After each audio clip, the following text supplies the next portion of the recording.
Hello, আসসালামু আলাইকুম। আপনারা সব আছেন নি ভালো? আজকে একজন মানুষের লই আইছি, তাই নিয়ে বাংলা ছবির মান্না, ডিপজল, রুবেল মানে সব ধরনের মানুষ কপি করতে পারেন, ডায়লগ দিতে পারেন। মানে সিলেটি নাটকের যে আমরা কটাইমার বয়সও তাই দিতে পারেন। শাহিদ ভাই রেডি? আইও। হ্যালো এভরিওয়ান, আশা করি সবাই ভালো আছেন। সবার জন্য সুস্থতা কামনা করে যে যে স্থানে আছেন ভালো থাকেন। আমার জীবনটা নষ্ট করে দিয়েছে, কিছু করার নেই। সব কিছু উপরালা দেখতেছেন। যারা আমার ক্ষতি করতে চাবে কখনো পারবে না। উপরাল্লাহ বলেছে না, রাখে আল্লাহ মারেকে, কখনো না।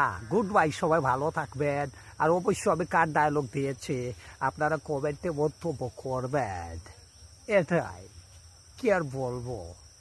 এই, তোকে কথা কইতাছি, তুই আমার কথা শুনতাছস না। আমি জানস কে তুই কি খইয়া